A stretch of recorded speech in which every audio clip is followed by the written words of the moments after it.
C'est une histoire de domestiques injuriant leur maître, tandis que la maison est sur le point de s'écrouler sur eux. Extrait des mémoires de Filippo Anfuso, ambassadeur italien à Budapest en 1943.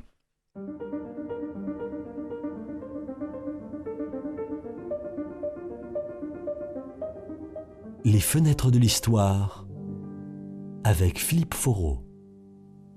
Lorsque, au soir du 25 juillet 1943, on annonce à la radio la démission de Benito Mussolini, de très nombreux Italiens sortent dans les rues parce qu'ils sont indéniablement heureux de la chute du régime qui, pour eux, et évidemment c'est une triste illusion, marque sans doute la fin de la guerre.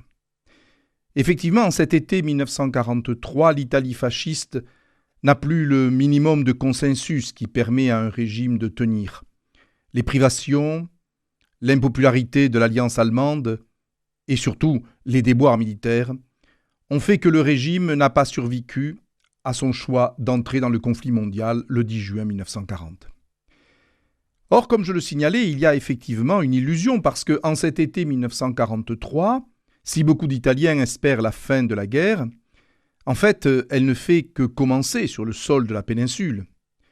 Parce que Adolf Hitler ne croit absolument pas à la volonté italienne de continuer la guerre, même si le nouveau gouvernement, dirigé par le maréchal Badoglio, affirme qu'il restera fidèle à l'alliance avec l'Allemagne nazie. C'est pour cela que, sous couvert de cette alliance, auquel il ne croit plus, Hitler envoie une quinzaine de divisions dans la péninsule qui est déjà occupée en ce mois d'août. Quant au gouvernement, il joue ce double jeu qui consiste à affirmer le maintien de l'alliance allemande et à envoyer à Lisbonne une délégation afin de négocier avec les Alliés un armistice. Celui-ci est signé le 3 septembre 1943 et annoncé le 8. Or, il est prévu que, au moment de l'annonce, les troupes alliées débarqueraient dans le sud de la péninsule. À vrai dire, il y a un temps de latence entre l'annonce de l'armistice et le débarquement des Alliés, et ces quelques heures sont mises à profit par les Allemands pour occuper les centres stratégiques de la péninsule jusqu'à Naples. S'ouvre alors une période particulièrement rude, particulièrement sombre, sans doute la plus sombre depuis la proclamation de l'unité de l'Italie en 1861. Parce qu'effectivement, il va y avoir en fait, sur le territoire italien, des zones de combat, mais aussi des phénomènes multiples. Parce qu'effectivement, les Allemands, pour appuyer leur pouvoir dans les zones qu'ils occupent, vont libérer Mussolini, qui a été interné dans un hôtel du Gran Sasso d'Italia, au sommet des Apennins, et il est libéré le 12 septembre, ramené en Allemagne où il rencontre le Führer, et celui-ci, qui lui garde une certaine amitié, lui explique que l'Italie doit reprendre le combat aux côtés de l'Allemagne, ce qui fait que Mussolini devient véritablement le vassal soumis d'Hitler, parce qu'il est installé sur le lac de Garde, dans la ville de Salo, et il va créer cette république sociale italienne qui finalement est aux ordres de l'Allemagne et qui est totalement contrôlée par l'Allemagne. D'autre part, il y a le gouvernement royal qui a fui Rome dans des conditions quelque peu rocambolesques le 9 septembre 1943, qui s'est réfugié à Brindisi, alors qui officiellement représente l'Italie aux yeux des Alliés, mais ceux-ci contrôlent le gouvernement royal, et il est évident que la co-belligérance qui est proclamée le 13 octobre aux côtés des forces alliées est en fait une co-belligérance extrêmement soumise. Mais le fait nouveau, c'est qu'il y a effectivement deux autres pôles de pouvoir qui apparaissent en Italie. À côté de la République sociale italienne qui s'installe dans le nord du pays, il y a toute une série de maquis, de partisans qui s'organisent dès l'automne 1943, et ceux-ci vont vouloir combattre à la fois l'occupant et également la République sociale italienne. Ce qui fait que l'on peut estimer qu'il y a à la fois sur le sol italien une guerre de libération qui vise à se défaire de l'occupant nazi, mais également une guerre civile entre Italiens, entre fascistes et antifascistes.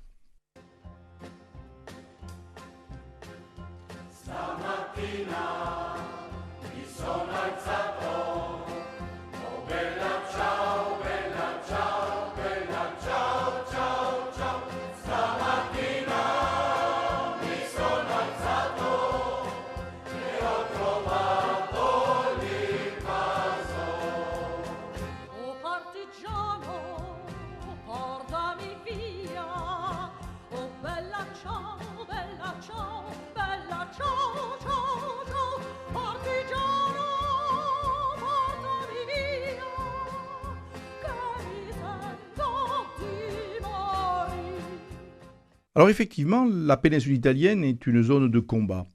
Les combats entre les Alliés et les Allemands avancent lentement.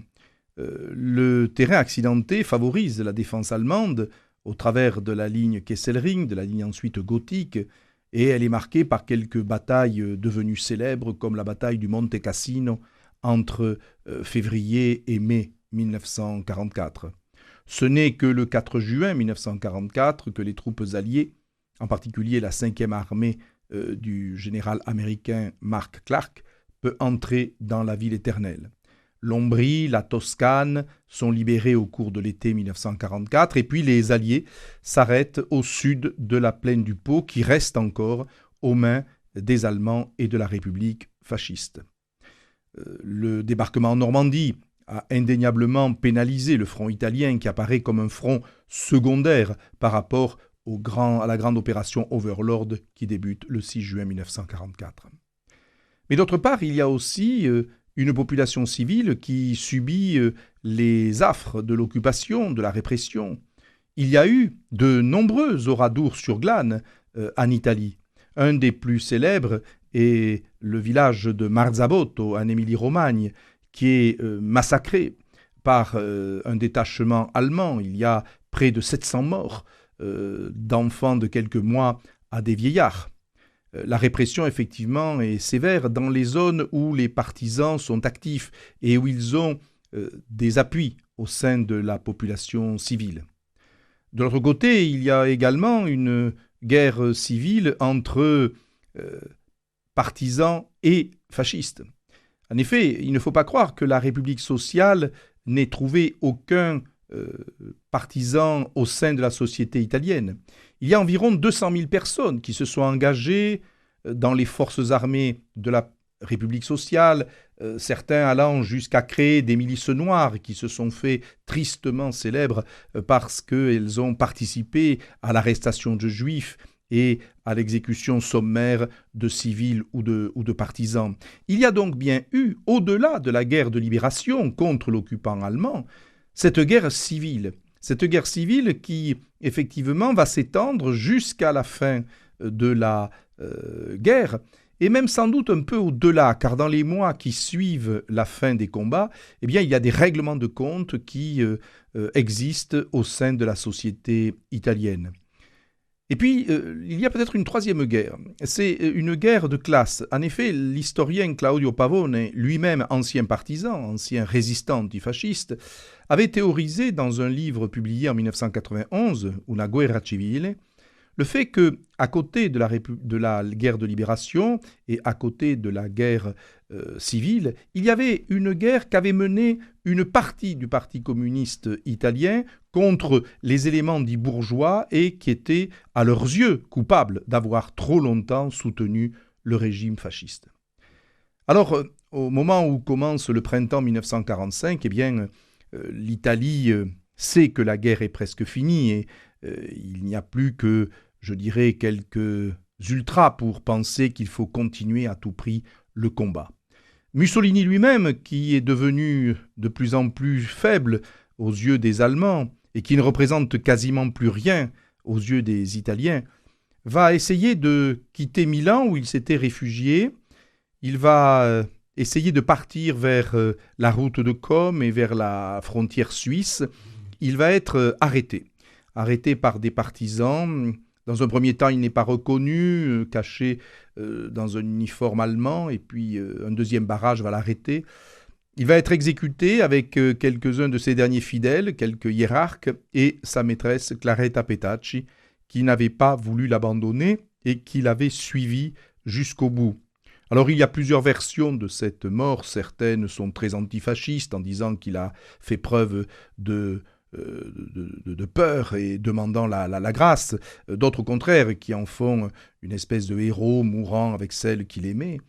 Il est fort probable qu'en fait ce soit beaucoup moins romantique et qu'il ait été abattu sommairement par quelques rafales de mitraillettes. Le corps a été ramené à Milan, Piazza Loreto, là où le 15 août 1944, 15 partisans avaient été exécutés par les Allemands.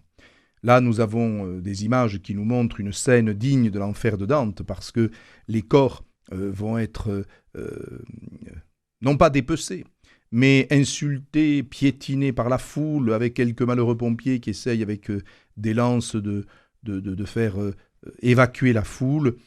Et en fait, si on a suspendu les corps sur la devanture d'une station-service, c'est pour éviter qu'ils soient dépecés. Donc véritablement, en ce mois d'avril 1945, c'est bien la période la plus sombre de l'histoire de l'Italie unitaire qui se clôt.